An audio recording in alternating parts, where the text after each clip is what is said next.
Hi, my name is Amanda Herman, and this is going to be my oral presentation on the anatomy of the skin. So to start, I would just like to say I sometimes mispronounce words and names, so I'm sorry ahead of time.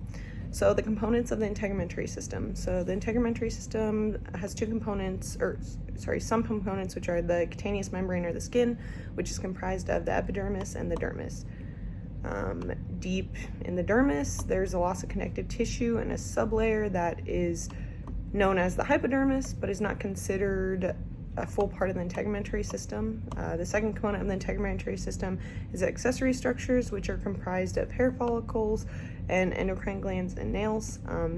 These structures are located in the dermis and push the epidermis to the surface of the skin. So that's why our hair's on the surface of our skin, like on our arms and stuff. So the general description of the epidermis would be it's the most superficial layer of the skin. Its functions include protecting dermis from trauma, controlling permeability of the skin, prevents water loss. That's why lotion's absorbed in the skin, like on the top layer, and prevents the entry of pathogens.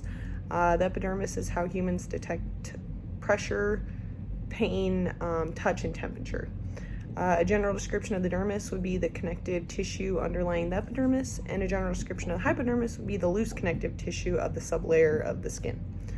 The epidermis is made up of four types of cells: the keratinocytes, which are the most numerous cells of the epidermis, and then the melanocytes are the pigment-producing cells. The Merkel cells detect sensation, and the Langerhans cells are wandering cells that help with the immune response. Hopefully I pronounced all those right.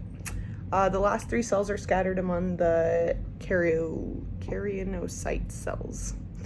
The epidermis of thick skin has 5 layers. The fifth layer, so at the bottom, is the stratum basale, I believe that's how you pronounce it, and that is the deepest layer that contains stem cells as well as melanocytes and Merkel cells. The fourth layer is the stratum spinosum, I believe, which is made up of the keratinocytes, that cells that attach to the cytoskeleton, as well as the Langerhans cells and melanocyte cells are present. The next layer is the stratum granulosum. I don't know if I pronounced that right. Which are the fibers that develop as the cells become thinner and flatter. Then the cell membrane thickens, degenerates, and then dies.